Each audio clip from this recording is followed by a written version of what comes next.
Olá, bom dia, boa tarde ou boa noite para aqueles que estarão nos assistindo neste horário naturalmente.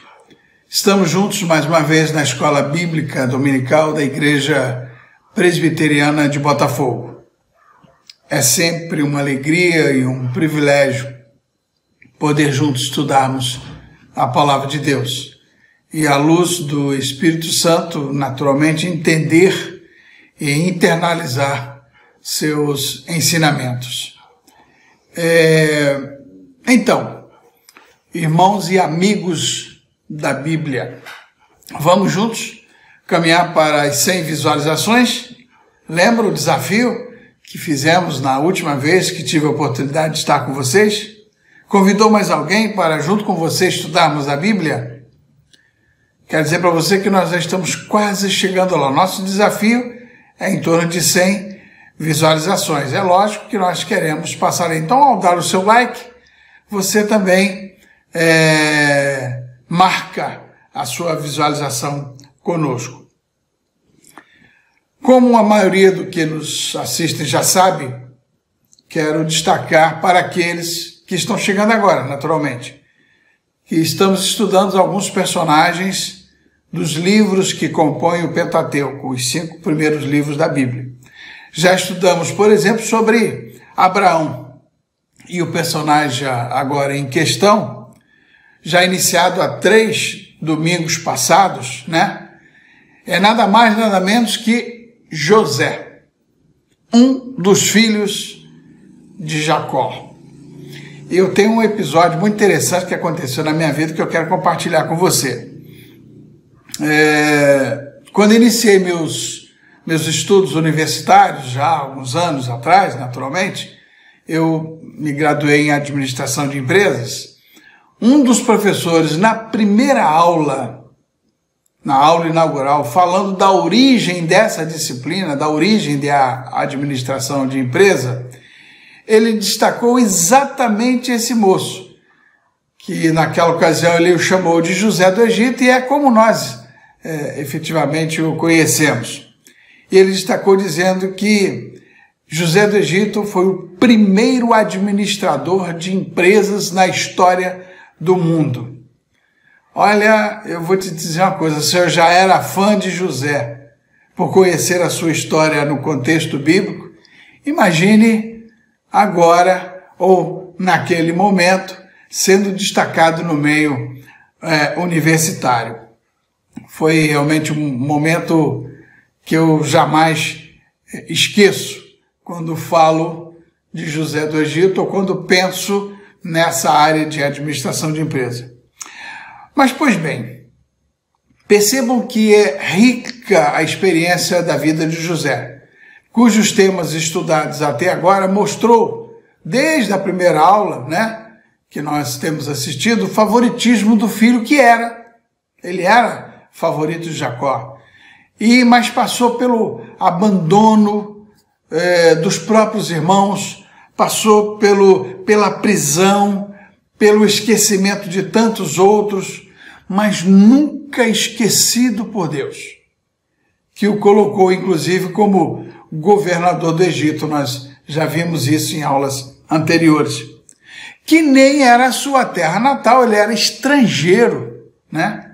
E ficou ali como tipo primeiro-ministro, o Todo-Poderoso. No nosso estudo de hoje, nós vamos destacar aqui, primeiro, a tristeza de um pai, mas, sobretudo, a graça que vence o medo.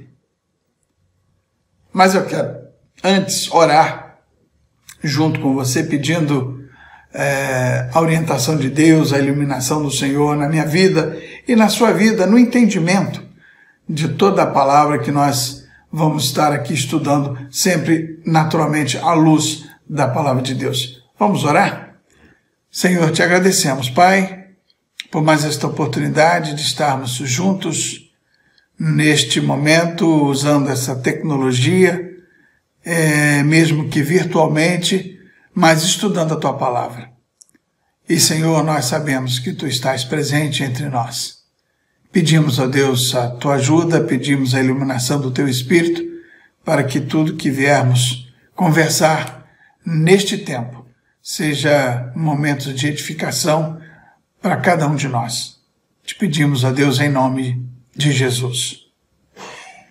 O texto que nós vamos ler para estudo, para nossa reflexão, para nossa conversa nesta manhã, ou neste tempo, está registrado em Gênesis, capítulo 43. E eu pensei em ler alguns textos, destacando alguns pontos, mas olha, esse registro como toda a Bíblia, mas esse especificamente, nesse tema que nós queremos falar, ele é tão rico que eu resolvi ler todo ele. Eu quero que você leia comigo, que você me acompanhe. É Gênesis capítulo 43, a partir do verso 1, que diz o seguinte: a fome persistia gravíssima na terra. Bom, deixa eu contextualizar também como é que está esse registro, contando aqui naturalmente do episódio da segunda viagem dos irmãos de José ao Egito. Eles já tinham ido a primeira vez, já tinham comprado os mantimentos e, naquele momento, José os reconhecera como seus irmãos, mas não permitiu que eles o reconhecessem, nem disse nada, e teve toda uma estratégia para que eles voltassem e trouxessem, inclusive, o seu irmão caçula, que era Benjamim. E a estratégia foi o seguinte: ele colocou o dinheiro de novo nos sacos onde estavam os mantimentos que eles tinham levado para comprar e segurou um dos irmãos, que foi Simeão. E aí a história se desenvolveu, chegando até Jacó. E é exatamente isso que a gente vai ler aqui. E eu vou começar novamente aqui, agora a partir do verso 2. Tendo eles acabado de consumir o cereal que trouxeram do Egito, disse-lhes seu pai: voltai, comprai-nos um pouco de mantimento. Mas Judá, um dos irmãos, lhe respondeu: fortemente nos protestou o homem, dizendo: não me vereis o rosto se o vosso irmão não vier convosco. Estava se referindo a Benjamim. Se resolveres enviar conosco o nosso irmão, desceremos e te compraremos mantimento. Se, porém, não enviares, não desceremos, pois o homem nos disse: não me vereis o rosto se o vosso irmão não vier convosco. Disse-lhes Israel, ou seja, Jacó: por que me fizeste esse mal, dando a saber àquele homem que tinhas outro irmão? Responderam eles: o homem nos perguntou particularmente por nós e pela nossa parentela, dizendo: vive ainda vosso pai? Tendes outro irmão? Respondemos-lhe segundo as suas palavras: acaso poderíamos adivinhar que haveria de dizer: trazei vosso irmão? Com isso disse Judá a Israel, ou seja, Judá, filho, a Jacó: seu pai, envia o jovem comigo, e nos levantaremos e iremos, para que vivamos e não morramos, nem nós, nem tu, nem os nossos filhinhos. Eu serei responsável por ele, da minha mão o requererás. Se eu tu não trouxer e não te puser à presença, serei culpado para contigo para sempre. Se não nos tivéssemos demorado, já estaríamos com certeza de volta segunda vez.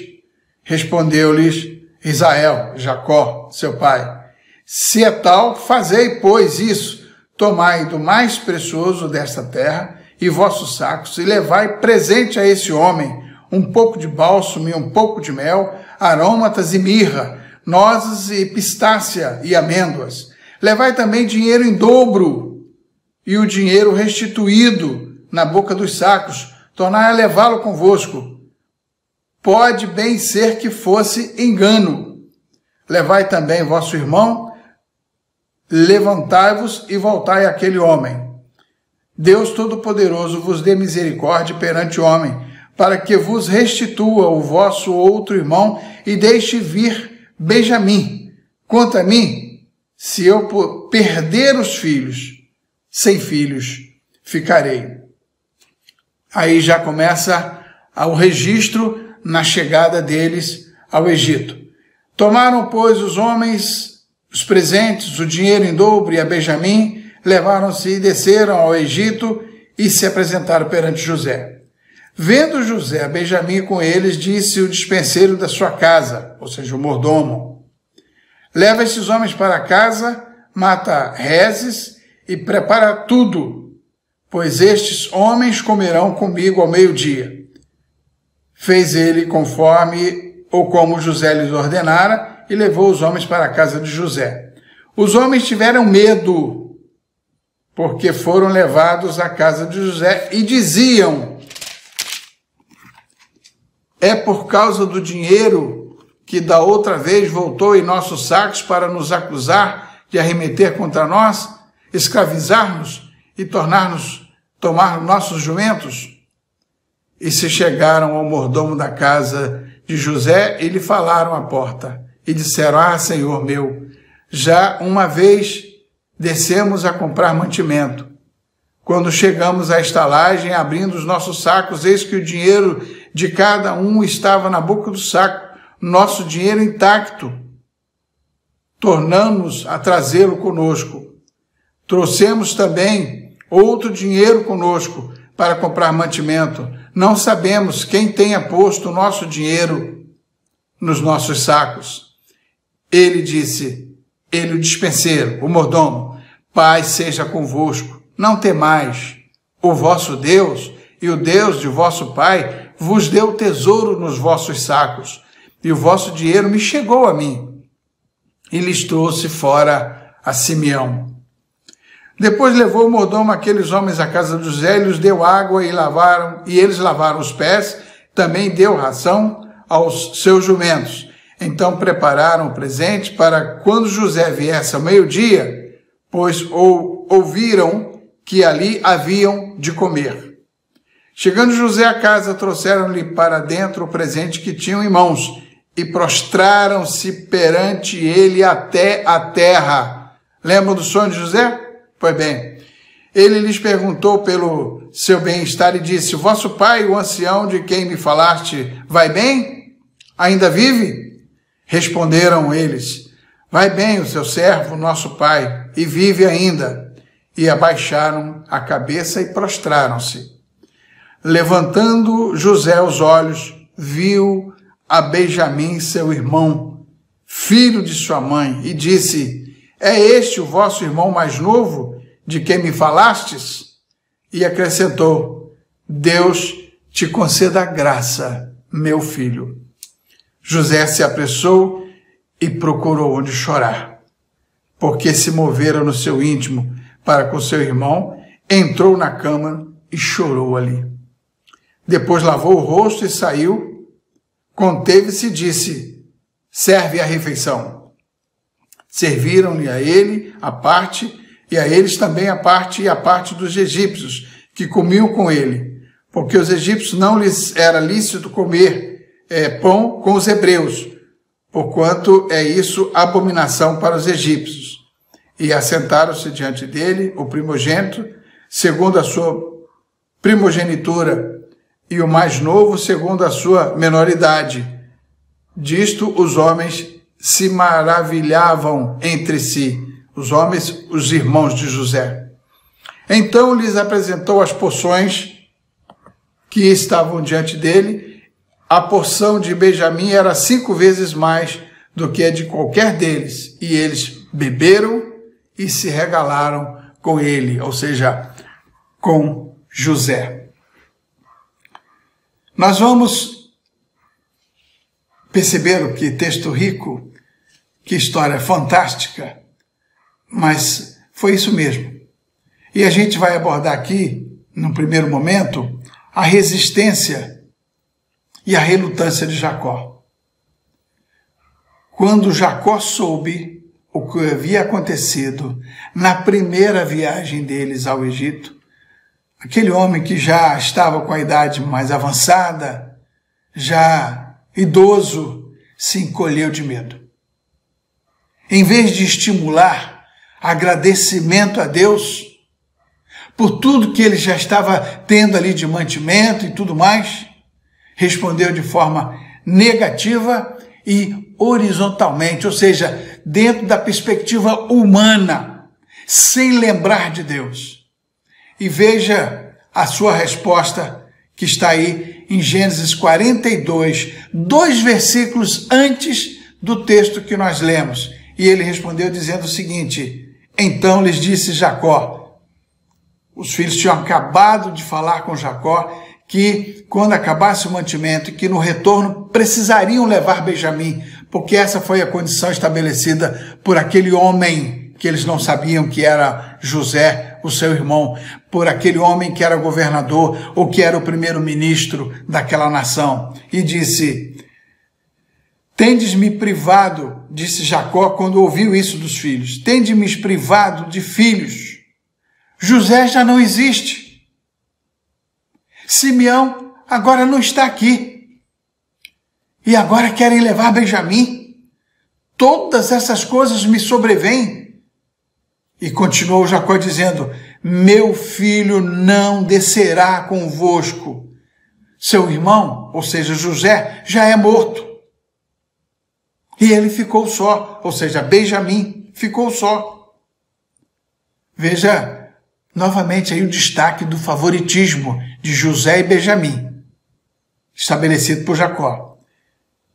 E disse mais: se lhe sucede algum desastre no caminho por onde fores, ou seja, se acontece com eles o que acontecera com José lá há pouco mais de 20 anos atrás, porque eles disseram que José havia sido tragado por um animal, não é isso?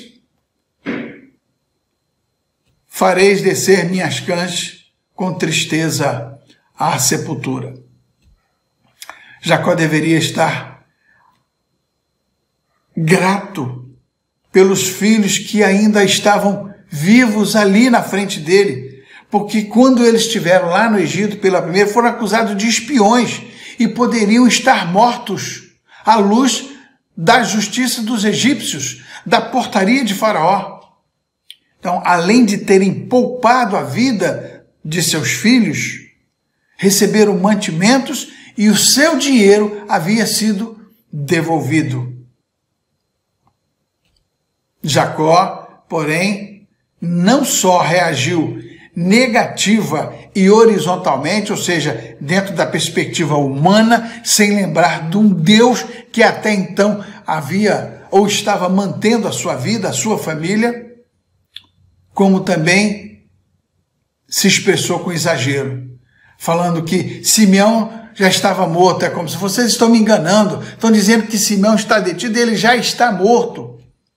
José já está morto. E é tudo contra mim. Esse era o coração de Jacó. Tremendamente triste, tremendamente pesaroso. Já havia perdido José. Já havia perdido a sua mulher Raquel. E agora estava na iminência, segundo o seu pensamento, de perder também Benjamim, à luz do que ele responde aos filhos no seu retorno ao Egito. Mas Deus sempre consegue o que quer, porque Ele está no controle de todas as coisas. E aquilo ali era uma estratégia que desde 20 anos atrás já estava no coração de Deus. E ele já estava trabalhando, ou seja, era o controle dele. E enquanto os filhos não conseguiam convencer Jacó, o mantimento ia se acabando. Está acabando. Até que Jacó disse: tá bem, voltem ao Egito e comprem mais mantimentos. Mas Judá disse para Jacó: pai, sem Benjamim, nada feito. Podemos fazer tudo isso, mas se Benjamim não for com a gente, nada feito. E olha aí uma outra atitude negativa, eu diria petulante e de novo horizontal, perspectiva humana de Jacó, mais uma vez respondendo com culpa e com dolo. Nós lemos aí, está no versículo 6 de Gênesis 43. Olha o que disse Jacó: por que me fizeste mal? dando a saber aquele homem que tinha outros irmãos. Você já imaginou o que ele quer dizer com isso? Já pensaram? Quando Jacó se refere, se dirige a seus filhos e diz: por que você falou dessas coisas? Lembram que o nome e a natureza de Jacó significava enganador? Ou você esquece como ele pegou a bênção de Esaú? Tremenda enganação. Mas é essa a história de Jacó. E, portanto, não ficamos nem um pouco surpresos que o padrão tenha surgido outra vez. Por que vocês não mentiram? Era isso que Jacó está dizendo. Porque eles disseram a verdade. Causa surpresa que os seus filhos tivessem agido como agiram? Desde a época que, quando venderam José e disse que ele tinha sido tragado por um animal, o pai lhes ensinara pelo exemplo. Pelo exemplo.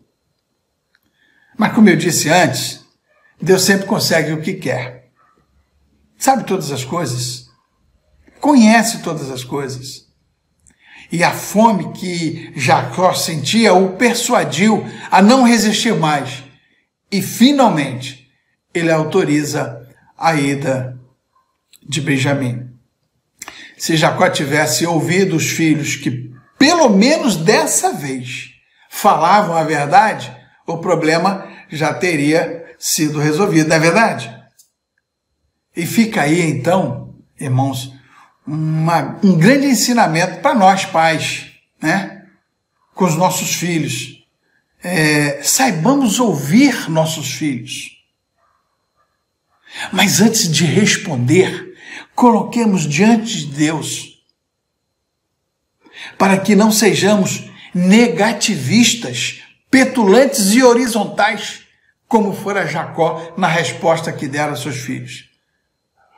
É verdade que eles poderiam estar mentindo ou não, mas Jacó já vivia nesse contexto. Mas nós vemos aí na segunda parte do texto que lemos, de 43 a partir do verso 15, que aí começa a aparecer diante de nós a graça que vence o medo. Depois que os irmãos de José, filhos de Jacó, retornam pela segunda vez ao Egito, e dessa vez com Benjamim, a culpa perseguia os filhos de Jacó. Imagine toda aquela viagem, o que eles não estavam pensando. O que poderia acontecer a eles, o que poderia acontecer a Benjamim. E aí o seu pai ia morrer de vez. Pesava sobre os seus ombros e sussurrava nos seus ouvidos. Em mais de uma ocasião, eles tinham revivido o que haviam feito com o irmão mais moço José, lá quase 20 anos atrás. Isso me faz lembrar de um registro de William Shakespeare, escrevendo o Rei Henrique VI. Ele disse o seguinte: a suspeita sempre persegue a mente culpada. É o tal do remorso que martela, que te sacode, que faz você pensar se você deve falar, se você não deve falar, se você deve pedir perdão, se você não deve pedir perdão, se você deve reconciliar, se você não deve reconciliar. Isso perseguia a cabeça dos irmãos de José. Ou seja, se você estiver se sentindo culpado por causa de algum erro cometido, tudo o que acontece começa a encaixar-se nisso, causando apreensão e suspeita. Aquele negócio, meu Deus, eles vão descobrir. Você viu aquela história que mentira tem perna curta? É exatamente isso. Eles viviam sempre nessa expectativa de que a qualquer momento essa história iria aparecer para o seu pai. Lembravam, mas não estavam ainda completamente arrependidos dos seus maus caminhos. Embora estivesse estampado sempre o medo nos irmãos de José? A ansiedade, a excitação de José na expectativa, na espera da volta dos seus irmãos era patente. Ele já não conseguia nem disfarçar diante dos seus empregados, diante de Faraó, a expectativa da chegada dos seus irmãos. Mas na estratégia de Deus, o dispenseiro, aquele mordomo que José tinha com ele, acaba atuando aqui como o fiel da balança entre José e os irmãos. Tanto na recepção deles, porque era eles que iam recepcionar os irmãos de José, porque José ficava no palácio, era o governador, era o primeiro-ministro, não era ele que ia à porta. Então, tanto na recepção deles, como no planejamento do banquete, que foi ele que planejou. Moisés o encarregou de planejar todo o banquete. E mais ainda, numa resposta que acalmaria o coração dos irmãos, porque eles estavam desesperados. Quando eles eram levados de um lado para o outro até chegar à casa de José, eles ficavam falando com eles assim, será que foi por causa do dinheiro que nós só vimos quando chegamos em casa, que estava todo, nós não sabemos quem colocou, mas nós trouxemos de volta, trouxemos mais dinheiro, trouxemos presentes, nós queremos... E aí, olha o que ele diz, e você leu comigo, está aí no versículo 23 de Gênesis 43, olha o que ele responde aos irmãos. Ele disse, paz seja convosco. Ele disse até no original, shalom, que era o idioma deles. Não temais. O vosso Deus, olha, é um egípcio falando aos israelitas. O vosso Deus, o Deus de vosso pai, vos deu tesouro nos vossos sacos. É aquele dinheiro todo que foi devolvido. O vosso dinheiro me chegou a mim, eu vi o dinheiro, foi eu que coloquei no saco para você voltar com ele. E depois disso ainda lhes trouxe Simeão, que estava detido ali. O nosso irmão está aqui. Ele realmente não morreu, não mataram o nosso irmão, ele está conosco. A atitude desse dispenseiro, desse mordomo, mostra aqui o resultado da influência de José no decorrer de todos os anos com aquele homem, com aquele mordomo. Eles aprenderam com o testemunho de José. Sabia da teologia de José. O vosso Deus, o Deus do vosso pai, lhe deu tesouros. Os irmãos de José jamais pensaram em associar a devolução daquele dinheiro com a graça abundante de Deus. Mas por quê? Porque na cabeça deles estava como a cabeça do pai, pensando na perspectiva humana, pensando horizontalmente, não lembrando de um Deus todo-poderoso que tinha guiado toda a vida deles até então. Porque a culpa que os trazia na memória os impedira de ver a mão graciosa de Deus na vida de cada um deles. Mas era chegado o momento do banquete. Você viu no texto. Emoções à flor da pele. E eu, quando li o texto, lembra quando eles se prostraram diante de José? Lembra do sonho que ele falara lá no início, que foi objeto da sua venda, que foi objeto do desprezo dos seus irmãos com ele? Esse cara é muito metido, fica dizendo que a gente vai se prostrar diante dele. Eles se prostraram diante de José. Mas quando José viu Benjamim, seu irmão consanguíneo, filho do mesmo pai, da mesma mãe, porque os outros eram meio irmãos, porque eram de mães diferentes, e perguntou, é esse o irmão mais novo? E eles responderam, é esse o Benjamim, o irmão mais novo? E eles responderam que sim. Olha que palavra de ternura que José como se colocando como irmão mais velho, responsável por ele, diz: Deus te conceda graça, meu filho. E ali já começava a suscitar a graça que libertaria os irmãos de José, que ainda não sabiam que ele era seu irmão. Deus te conceda graça, meu filho.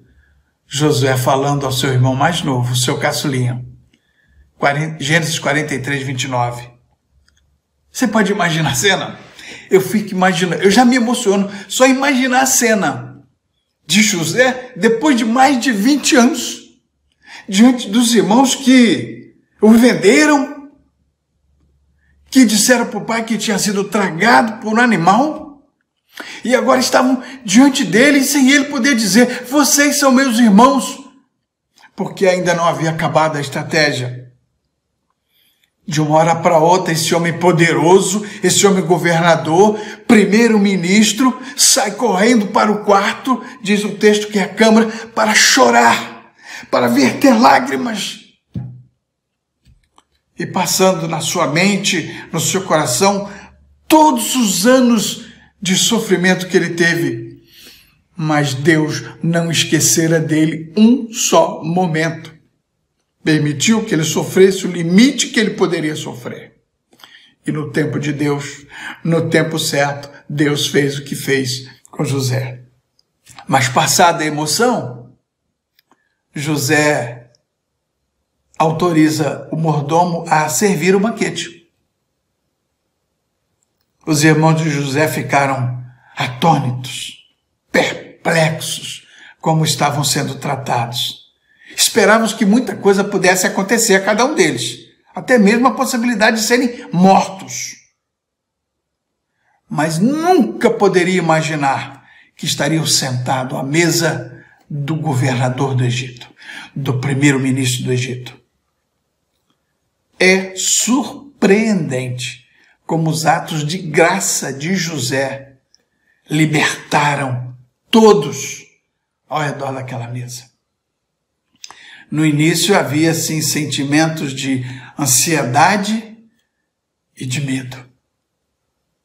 Ansiedade e medo nos irmãos de José e ansiedade no coração de José, por ver todos os seus irmãos ali, enquanto a culpa os prendiam em suas garras. O medo deles não tinha limites ao retornarem ao Egito.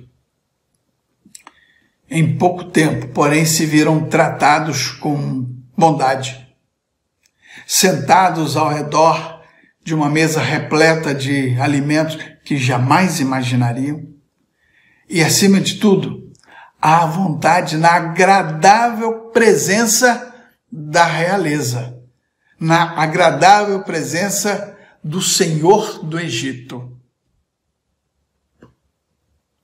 Que graça! Eles eram recipientes de favor que não haviam adquirido e de bondade que não mereciam. Que não mereciam. E aí nós vemos o medo fora substituído pela graça, pela bondade, pelo amor. Por quê? Uma razão. José, esse grande homem, embora ainda não soubessem que era seu irmão, decidiu perdoar-lhes os maus tratos e demonstrar grande graça, em vez de lembrá-los dos seus erros e forçá-los a pagar pela crueldade e injustiças passadas. Vamos caminhar um pouco mais, já fechando o nosso bate-papo dessa manhã? Quero fazer aqui uma ligeira analogia de todos esses acontecimentos na vida de José, dos seus irmãos, do seu pai e nós neste contexto. A vida de José nos oferece uma ilustração magnífica da graça de Deus. Quando ele veio em nosso socorro na pessoa de seu filho Jesus Cristo. Tantos têm se achegado a ele, tanto se achegam a ele, a este Jesus, como os irmãos culpados de José, sentindo a distância e temendo o pior de Deus, por conta da culpa que traziam, e acabam vendo demonstrar incrível generosidade e misericórdia. Em vez de sermos condenados por Deus, somos perdoados. Em vez de sermos culpados em vez de sentir culpa, somos libertados. Em vez de experimentar o castigo que certamente eu mereço, você merece, todos nós merecemos, somos posicionados, olha que bênção, à sua mesa. E nos é servido mais do que podemos comer. Graça sobre graça. Graça sem limites. Misericórdia, bondade, amor. Isso é graça. E é isso que Deus faz comigo. E é isso que Deus faz com você. Por isso que essa história, este relato bíblico da vida deste homem, usado por Deus e no tempo de Deus, além de salvar toda uma nação da fome, da miséria, da crise que estavam passando, salvou também a nação de Israel através da sua família. Percebe como a graça vence o medo? Basta estendermos a mão e receber aquilo que Deus tem para mim e tem para você. Ele é gracioso o suficiente para nos libertar da escravidão do pecado. Mas você acha que a história terminou aqui? Não.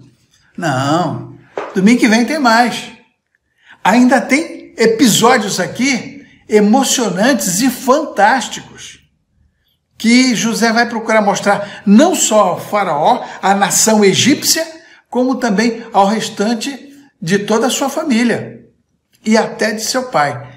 Mas eu não vou falar mais nada não, porque eu quero que você assista no próximo domingo a continuidade dessa experiência fantástica da vida de José. Portanto, se tínhamos aqui um pai triste, que poderá ser recobrada a sua alegria, nós vemos uma graça sem medida que vence o medo. Que Deus nos abençoe.